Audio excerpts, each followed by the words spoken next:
she's actually a lot older than she actually purports to be, which brings a question mark into the birth of Archie and Lilibet. There's a whole period in her life where a lot of the photographs are beginning to surface of her life in the Mediterranean before she even met Harry, and I think there's a lot of engineering that's gone on there that will eventually come out as being the truth. The latest major public opinion survey, carried out to mark a historic milestone connected to Queen Elizabeth II, delivers one of the clearest pictures of how people in the UK feel about the royal family in years. The results are striking. The late Queen still holds an incredible 81% positive rating among the public.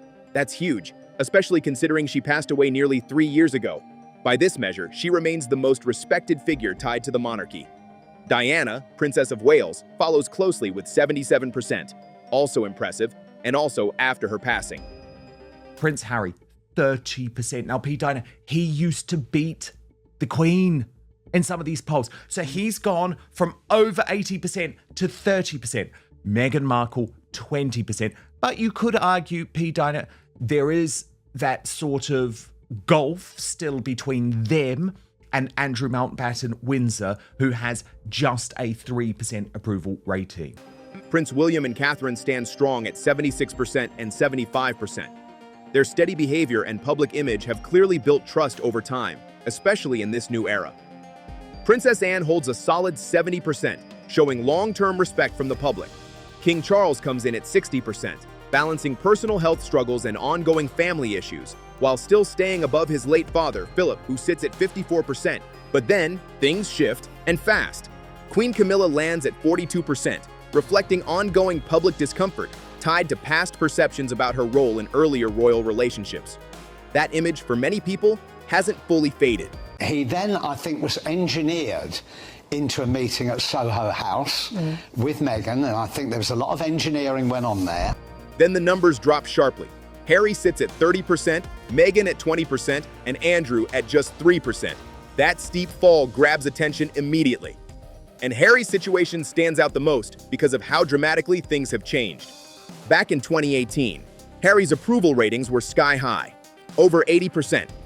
He was one of the most loved royals, boosted by his connection to Diana's legacy, his natural charm, and his military background. But today, that number has dropped all the way to 30%. That means around 70% of people now view him negatively. This isn't a slow decline, it's a sharp collapse, a major shift in public opinion over just 8 years. And people are connecting that shift directly to specific moments. The Oprah interview, the Netflix series, the book Spare, public speeches, overseas tours, and commercial moves. All of it has been closely watched. These moments didn't just pass quietly, they shaped opinions.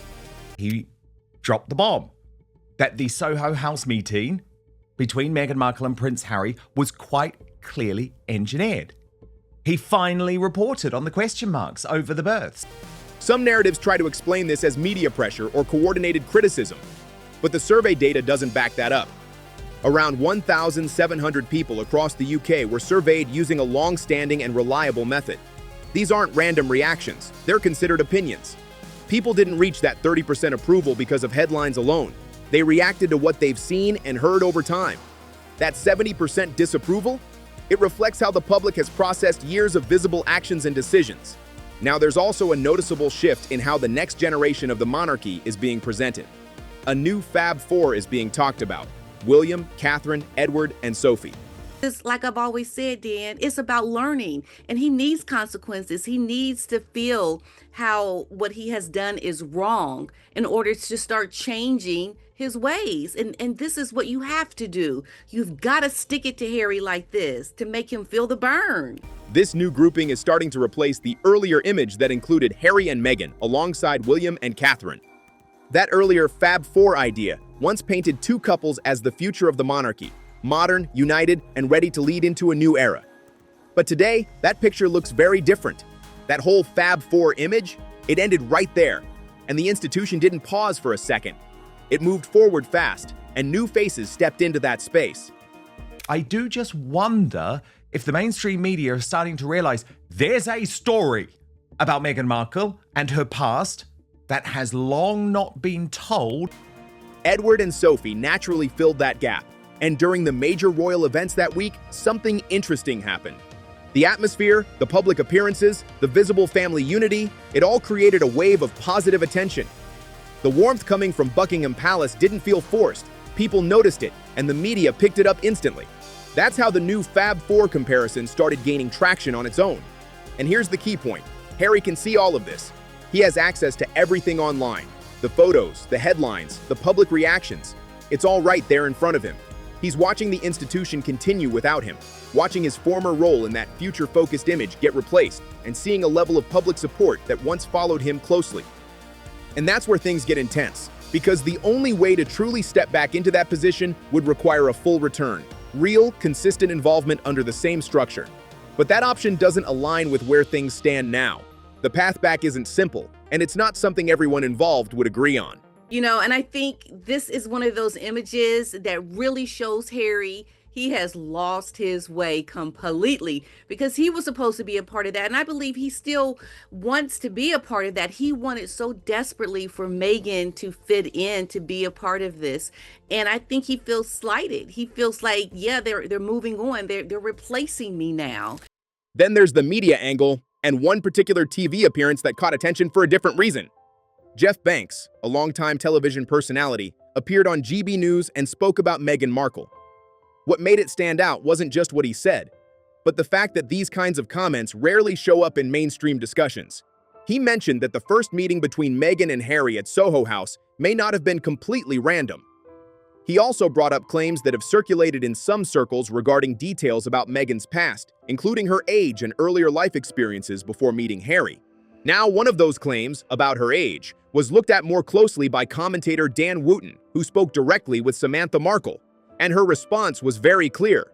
She explained her own age at the time and described memories of Meghan as a child. She referenced school photos from the mid-1980s that can be checked through records. Based on that timeline, Samantha, born in 1964, and Meghan, born in 1981, have a 17-year age difference, not 6. That matches what's already publicly documented. My sister could only be 10 years younger than me. Everyone can verify at the school where she started in pre-kindergarten in the mid-80s, so she was born in 81.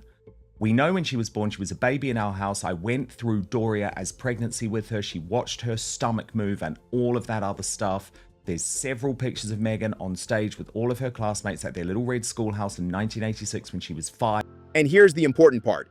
Members of Meghan's own family, who haven't exactly defended her in the past, confirmed that this particular claim doesn't hold up. That's how these situations should be handled. Look at the facts, check sources, and compare details carefully. So in this case, the conclusion is straightforward. The age claim doesn't match the available evidence, but the Soho House situation, that's a different story, and it's been discussed in a different way. Marcus Anderson has been a consistent figure in Harry and Meghan's circle, even before their marriage. His connection to Soho House, his role within that network, and his presence during major moments, including tours, have all been noticed over time. People have pointed out how closely connected he's been in various situations that go beyond casual friendship. And that ongoing presence has kept interest alive, especially among those looking deeper into how everything first came together. And the idea that Marcus Anderson may have helped connect Harry and Meghan at Soho House centers around a specific moment that hasn't been officially documented. But here's the thing. It lines up with what people already know about his position and connections.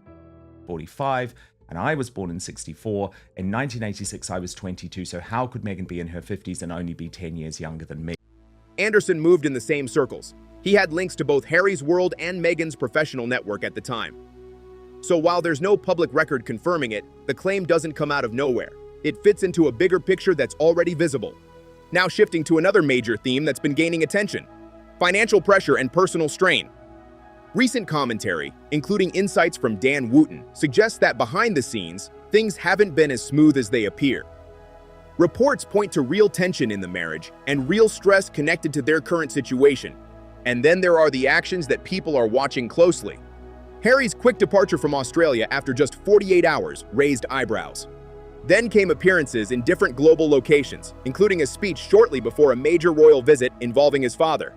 That timing didn't go unnoticed, because when someone makes a public statement that seems out of sync with a major family moment, it sends a message. Observers have interpreted this pattern as a sign of frustration, as someone trying to find his place again, but doing it in a way that creates more distance instead of less. That position usually is being on a yacht, doing things, to be in rooms with people that are decision makers or who can give you access to power. So it makes a lot of sense that Meghan had a previous life where she was doing the things that she's doing with Harry now, that she was doing them before she knew Harry. One commentator even suggested that these moves look like an attempt to force a response, pushing for clarity about his role by creating pressure. And when you look at the timing of certain speeches and appearances, that interpretation starts to make sense. Because if the goal was to rebuild bridges quietly, the approach would look very different. Instead, these moments feel loud, intentional, designed to say, "I'm still here," and to make sure that presence can't be ignored. Now contrast that with something completely different, something deeply personal that came out during reflections on Queen Elizabeth II. A story shared by Alistair Bruce revealed a small but powerful detail. Before her funeral, the Queen had quietly arranged for Bruce's husband to have a special seat, right at the front. Why? Because she knew Bruce would be working during the ceremony. She understood what that moment would mean to him on a personal level. And here's what makes it stand out. She didn't announce it. There was no statement, no attention drawn to it at all. Bruce only found out later what had been done. That's a completely different kind of impact. It shows a level of personal thought that goes beyond public roles or official duties. She paid attention to individuals, their lives, their feelings, and acted on it in quiet, meaningful ways. And we know that Jessica Reed-Krause of House and Habit says that she has the receipts, and the Yacht Girl story is something that she has been working on now for years and years. And what I think is most interesting, P. Dinah, is we need to discover who engineered that meeting.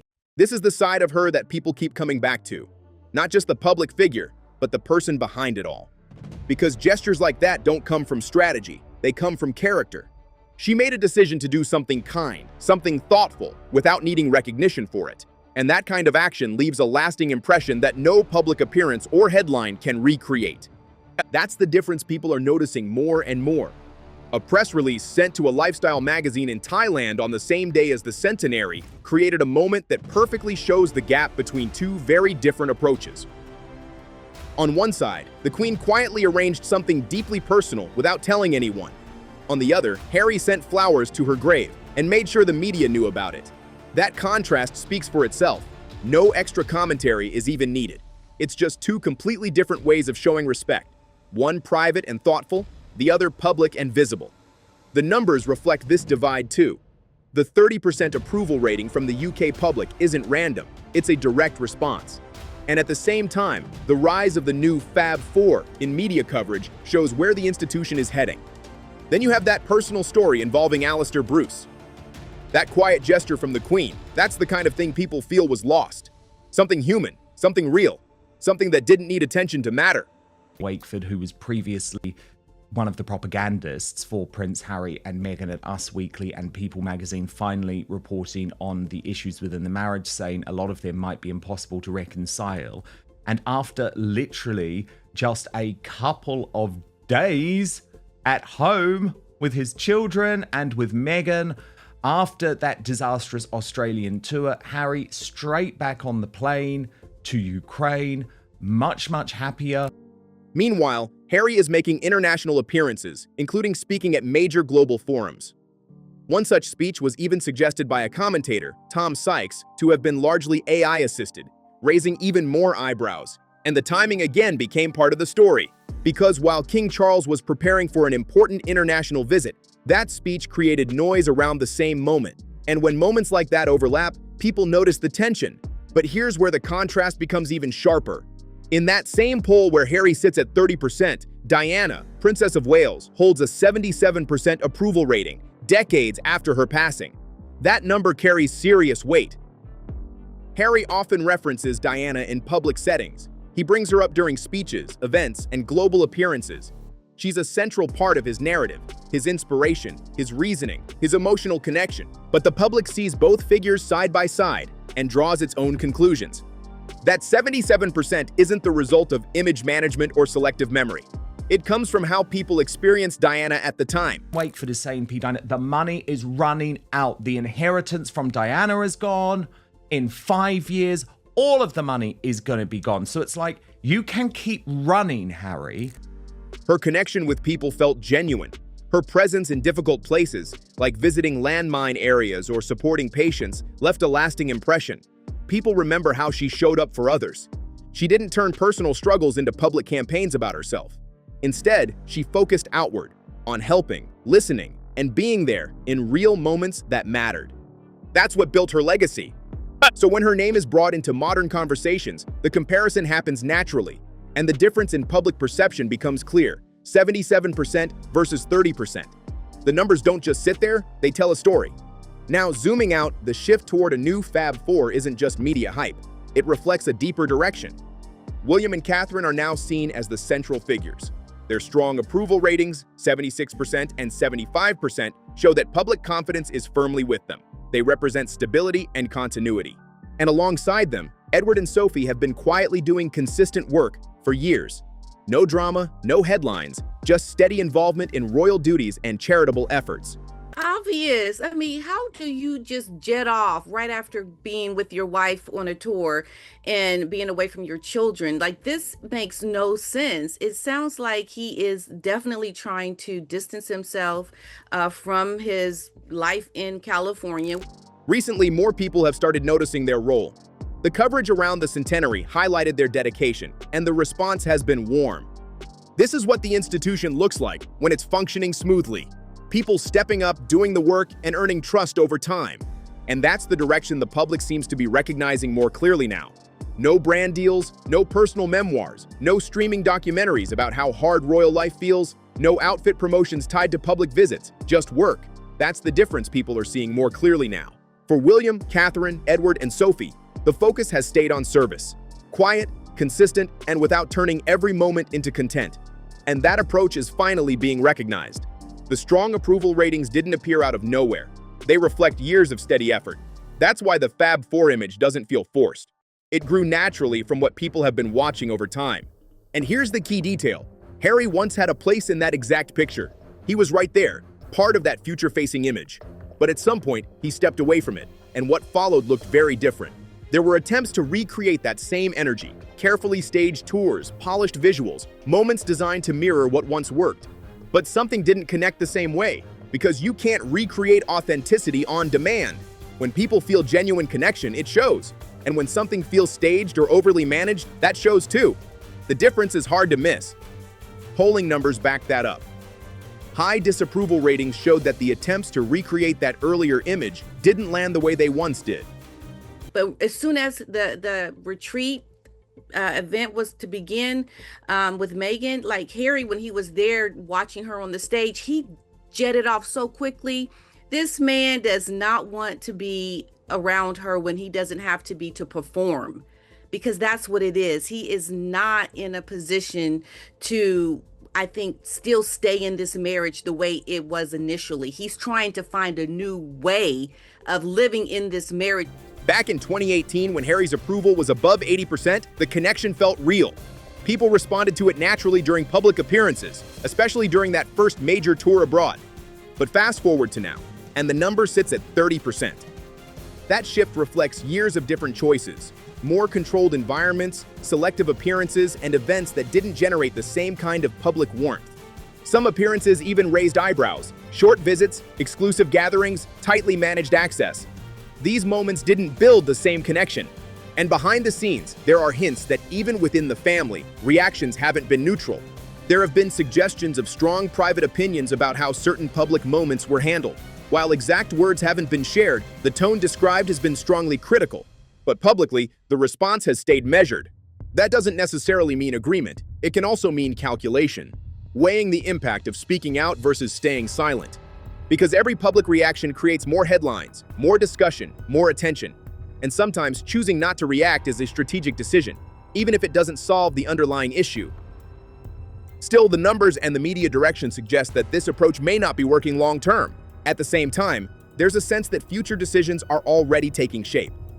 Major events are moving forward, and certain roles are being defined more clearly. Lines that once felt blurred are slowly becoming sharper again. And while those decisions aren't always announced directly, the direction is becoming easier to read. Right now, the situation is reflected most clearly in the data. That 30% approval rating tells the story of where things stand today. Public opinion has shifted, and it's being expressed both in numbers and in how the media frames the future of the monarchy. What happens with couples when they start to separate, divorce? Money is like the number one issue that is the reason for divorce. So I can imagine the tensions in the relationship right now. So Harry is just trying to find his new normal until he gets back within the royal fold. Meanwhile, Harry continues making appearances across different countries, staying active, but also noticeably separate from the central royal structure. And then there's that one small but powerful detail people keep coming back to. The Queen quietly arranging a seat at her own funeral for someone who didn't expect it. No headlines, no announcement, just a thoughtful act done in silence. That single moment captures something deeper, something personal. And for many watching, it represents exactly what feels missing now.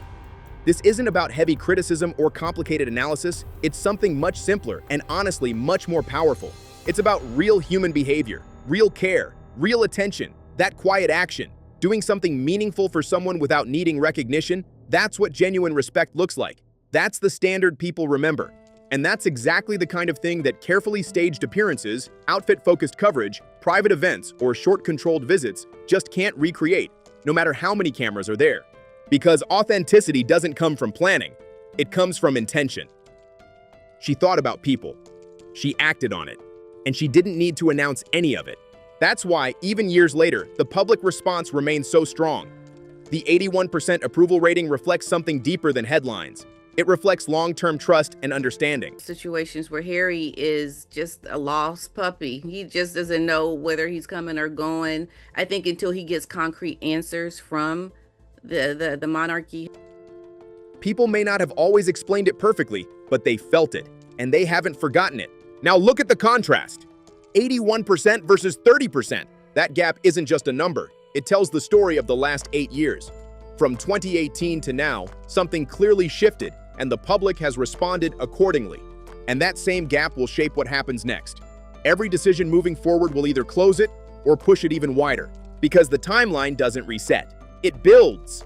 The record already includes everything: the high approval, the low approval, the rise of the new central figures, the quieter public moments, the louder global appearances.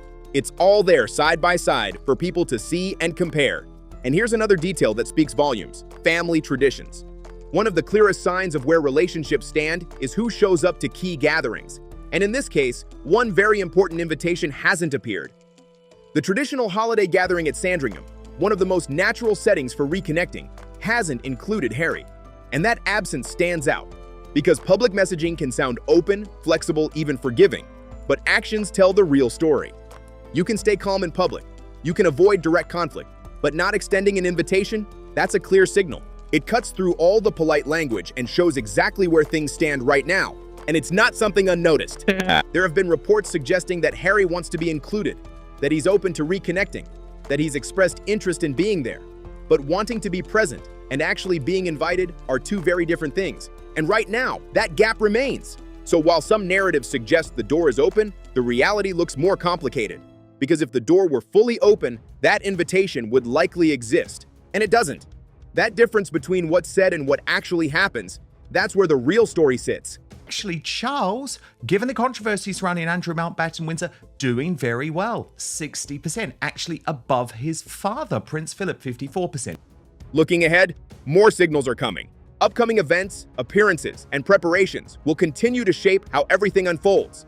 Each moment will add another layer to the public perception, and all of it will be viewed through the same lens, the current numbers. 81% for the Queen, around 77% for Diana, mid-70s for William and Catherine, and 30% for Harry. Those numbers create the context for everything that follows, because no matter what happens next, it won't exist in isolation. It will be measured against what's already been seen, already been felt, and already been recorded. And that record doesn't rush, it doesn't erase, it just keeps building. It holds every detail, the quiet gestures, the public moves, the presence, the absence, all of it. And when people look at it, the comparison becomes clear without anyone needing to explain it. That's why, in the end, it all comes back to those numbers, 81% and 30%. That distance, that gap, that contrast, that's the real story people are watching unfold. If you made it this far, you already know. This story is far from over. Drop a like if this surprised you and let me know in the comments what you think is really going on. And don't forget to subscribe to Crown Clash. I'm posting the freshest updates every single day. No delays, no filters. Stay locked in.